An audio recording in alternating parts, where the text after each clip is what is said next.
Revelation 3518. From the 20th of August 1945. Acquiring wisdom. Research and ponder.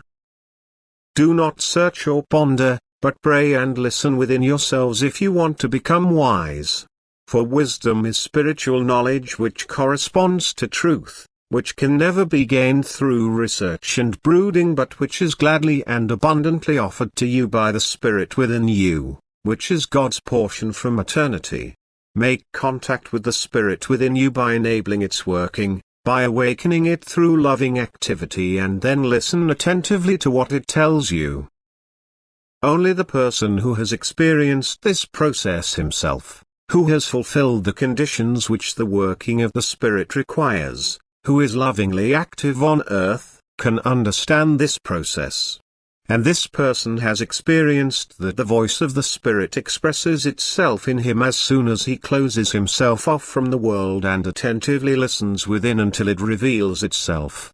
But without the working of love, God's Spirit cannot become effective in him. Without the working of love, the person who researches and ponders will therefore never become wise either. He will consider a process impossible which earns him true knowledge as long as he has not made the test himself which promises him rich success. The spiritual connection must be established in order to receive spiritual knowledge which corresponds to truth. And spiritual knowledge alone is valuable, spiritual knowledge alone is enduring, and should therefore be striven for first. Earthly knowledge will then likewise be given to the human being as required, as soon as he first strives for wisdom, for knowledge which outlasts all earthly things.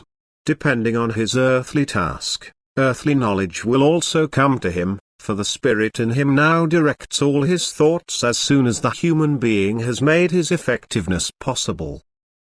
However, he must never strive for earthly success for the sake of earthly reward, but, again, love for his fellow human beings must drive him to be eagerly active on earth as well.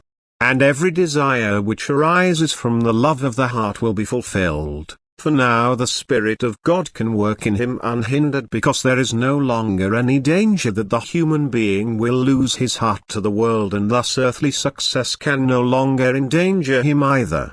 For the human being does not value earthly success differently than the increased joy of being able to give and distribute to the needy. And as soon as earthly knowledge is used to make his fellow human being happy, to help him in physical need, he will also be blessed, and spiritual knowledge will also be guaranteed to him, and only then will he be wise. He will possess wisdom, offered by God himself, but never acquired through research and brooding. God sets his conditions for the acquisition of wisdom, the true knowledge from God. And he who fulfills this condition can truly draw from the fountain of wisdom. And his thirst for knowledge will be quenched, and he will be able to instruct his fellow human beings again. He will also be able to show them the path to attain the right knowledge. He will preach love to them, which alone allows the working of the Spirit, and therefore absolutely has to be practiced if the human being wants to be truly wise.